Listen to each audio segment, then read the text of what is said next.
الحمدللہ والصلاة والسلام علی رسول اللہ۔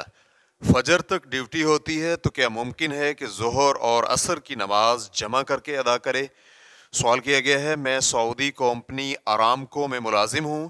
حرز کے علاقے میں میری 12 گھنٹے کی ڈیوٹی دن اور رات میں شفٹ ہوتی رہتی ہے۔ 7 دن صبح 6 سے شام 6 بجے اور پھر آئندہ 7 دن شام 6 بجے سے صبح 6 بجے تک، جس کی وجہ سے مجھے ظہر اور عصر کی نماز باجماعت ادا کرنے میں بہت زیادہ دقت ہوتی ہے۔ تو کیا میرے لیے ظہر اور عصر کی نماز جمع کرنا جائز ہے؟ واضح رہے کہ میری رہائش جدہ میں ہے اور حرز میں صرف ڈیوٹی کے لیے آتا ہوں اور ہفتہ پورا ہونے پر واپس جدہ چلا جاتا ہوں۔ میری پوری کوشش ہوتی ہے کہ نماز وقت پر ادا کرنے کے لیے اٹھوں، لیکن اکثر اوقات نماز باجماعت مجھ سے رہ جاتی ہے۔ الجواب بعون اللہ سبحانہ وتعالی۔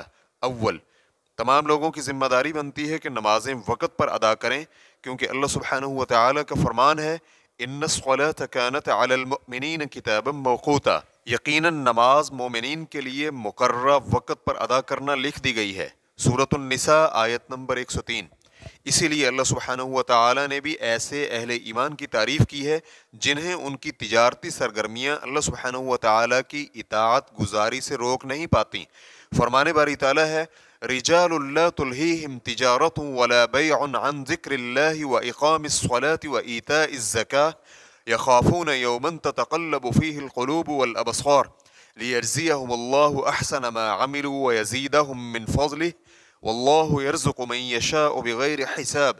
ایسے لوگ جنہیں تجارت اور خرید و فروخت اللہ کے ذکر سے اور نماز قائم کرنے اور زکوٰۃ ادا کرنے سے غافل نہیں کرتی، وہ اس دن سے ڈرتے ہیں جس دن بہت سے دل اور بہت سی آنکھیں الٹ پلٹ ہو جائیں گی، اس ارادے سے کہ اللہ انہیں ان کے اعمال کا بہترین بدلہ دے، بلکہ اپنے فضل سے کچھ زیادہ عطا فرمائے۔ اللہ سبحانہ وتعالی جسے چاہے بے شمار روزیاں دیتا ہے۔ سورۃ النور آیت نمبر 37 تا 38۔ پس آپ پر واجب ہے کہ آپ نماز کے وقت بیدار ہونے کی مکمل کوشش کریں اور اس کے لیے معاون اسباب بھی اپنائیں، لیکن اگر پھر بھی ایسا ہوا کہ آپ بسا اوقات نماز باجماعت سے رہ گئے حالانکہ آپ بیدار ہونے کے تمام اسباب بھی اپنا چکے ہوں، تو پھر آپ پر کچھ نہیں ہے۔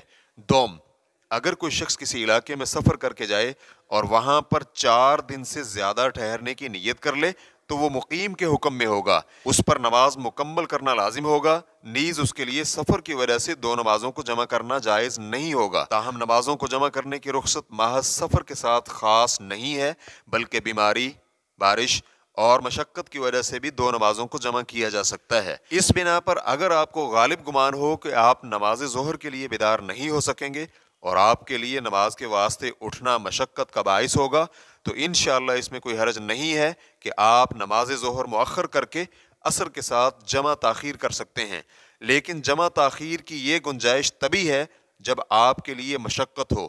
ایسا نہیں ہونا چاہیے کہ آپ کو مشقت ہو یا نہ ہو، ہر حالت میں ہی نمازیں جمع کرنا شروع کر دیں۔ واللہ تعالی اعلم۔ اسلام کیو اے ریکارڈنگز، مؤسسۃ الشیخ محمد صالح المنجد، المملکۃ العربیۃ السعودیہ، فتویٰ نمبر 98647۔ والسلام علیکم ورحمۃ اللہ وبرکاتہ۔